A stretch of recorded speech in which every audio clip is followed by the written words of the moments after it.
এই বাংলার জমিনে না, এই পীর মুরিদি, আমি সেদিন টাঙ্গালের মাহফিলে বলেছিলাম খলিফা উপস্থিতিতে, এই পীর মুরিদি ইসলামকে ধ্বংস করেছে। এই বাংলার জমিনে যতদিন পীর মুরিদি থাকবে ইসলাম কোনদিন কায়েম করা যাবে না। সম্মানিত উপস্থিতি, কোরআন সুন্নাহর বাহক এই পৃথিবীর জমিনকে আজকে যারা কাঁপিয়ে দিচ্ছে কোরআন সুন্নাহ দিয়ে, ওই যে আমাদের এখান থেকে এই সুদূর লন্ডন থেকে এখানে এসেছিলেন দিনে আলোচনা করার জন্য, কে বলতে পারবেন?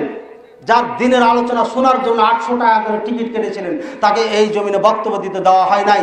আজকে এই পৃথিবীর আলোড়ন সৃষ্টিকারী ডাক্তার জাকির নায়েককে এই দেশে আসতে দেয় না কারা? ওই বেদাতিরা। কারণ এই পীর মুরিদেরা বুঝে নিয়েছেন যে পায়ের নিচে মাটি নাই, আর কিছুদিন যদি পৃথিবী চলতে থাকে এই মুরিদ আর ইল্লাল্লাহ জিকির করবে না। সম্মানিত উপস্থিতি, আমি বললাম খলিফা সাহেব, নামাজের আরকান রুকুন তো আছে, বলে আছে। নামাজের যদি রুকুন ছুটে যায়, ফরজ ছুটে যায়, নামাজ হবে কি ভাই? হবে? ওয়াজিব ছুটলে সৌসিদ্ধা দিলে হয়ে যাবে। খলিফা বললেন যে রুকুন ছুটলে নামাজ হবে না।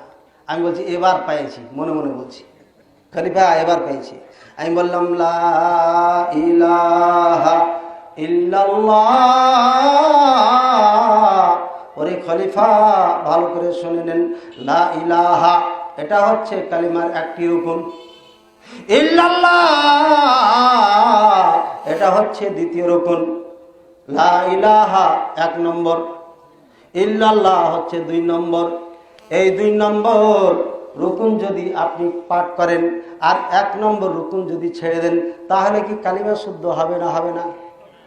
খলিফা বলছে এবার ব্যাপার খারাপ। চুপচাপ বলে, খলিফা প্রথম রুকুন যেটা ছিল সেটা বাদ দিয়েছেন আপনি, আর দ্বিতীয় রুকুনের নিয়ে আলোচনা করছেন। সম্মানিত উপস্থিতি, এই বাংলার জমিনে সিলেবাসভুক্ত যত কেতাব আছে এর মধ্যে কালিমার কোনো আলোচনা নাই। এই সিলেবাসভুক্ত কেতাবের মধ্যে আকীদা তাওহীদের কোনো কেতাব নাই, যার কারণে এই বাংলার জমিনের ওলামায়ে কেরাম আকীদা জানে না, তাওহীদ জানে না, কালিমা জানে না, আরকান ইসলামকে ভালো করে বুঝে না।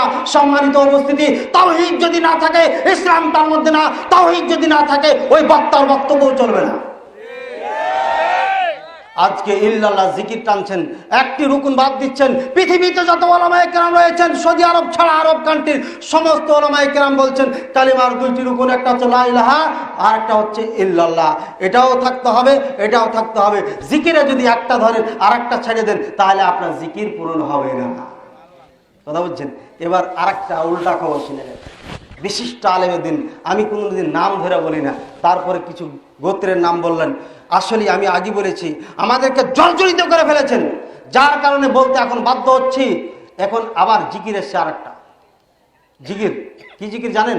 বলছেন ইল্লাল্লাহ লা ইলাহা, উল্টে নাউজুবিল্লাহ, উল্টে আবার জিকির চালু করেছে।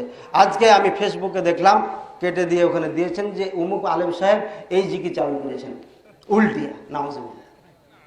চিন্তা করেছেন কোন দিকে যাবেন? আলেম ওলামা আজকে ধ্বংস করলো এই জাতিকে। সম্মানিত উপস্থিতি, পীর মুরিদের যে সহি পথে নাই, এটার প্রমাণের জন্য, আপনার আকল জ্ঞান খোলার জন্য আমি একটা উদাহরণ দিয়ে দিই, শুনেন। এক পীরের জিকিরের সাথে আর এক পীরের জিকিরের মিল আছে? হ্যাঁ, এক পীর বলছে লা ইলাহা ইল্লাল্লাহ, আর একজন বলছে লা ইলাহা ইল্লাল্লাহ, আর একজন বলছে ইল্লাল্লাহ ইল্লাল্লাহ ইল্লাল্লাহ ইল্লাল্লাহ, আর একজন বলছে হু হু হু হু হু হু হু। কি আসে না এগুলো? এবার নাম ভুল বললাম আমি। একজন পীরের জিকিরের সঙ্গে আর একজন পীরের জিকিরে যদি মিলা যায়, এই মুরিদরা একদিন ভাববে সব পীরের জিকির তো এক, তাহলে এদের মধ্যে ভালো পীর কোনটা? কে বেশি টাকা দিতে পারে, কে বেশি ফুক মারলে ভালো করতে পারে, তখন ওই পীরকে ধরে নিবে, বাকি পীর ডিলেট হয়ে যাবে। সম্মানিত উপস্থিতি, মুসলিম দরদ, ইসলাম দরদি ভাই ও বোনেরা, এই জন্যই পীরেদের একজনের কথার সঙ্গে আর একজনের মিল নাই, জিকিরের সাথে মিল নাই, উরুসের সাথে মিল নাই। এই জন্যই যে পীরেরা পরামর্শ করেছে, তুই এক পদ্ধতিতে চালা, তোরও যদি 2-4 হাজার থাকে তাহলে তোর পেট চলবে, আমি এক পদ্ধতিতে চালাই, আমার 2-4 হাজার থাকলে আমার পেট চলবে। ও বলছে আমি যদি এক চালাই, এক পদ্ধতিতে চালাই, আমারও পেট চলবে। এই জন্য পদ্ধতি ভিন্ন ভিন্ন করেছে। সম্মানিত উপস্থিতি, যেমন ভাবে রাজনীতি দলগুলো একটা একটা করে আপনার গঠনতন্ত্র তৈরি করা হয়েছে। এই পার্টির এই নিয়ম, এই পার্টির এই নিয়ম, এই পার্টির এই নিয়ম। এই জন্য যে পার্টি সব যদি নিয়মে মিলে যায় পার্টি থাকবে না। ঠিক বললাম না? আমি ঠিক বললাম? সম্মানিত উপস্থিতি, রাজনীতি আলোচনা করি না।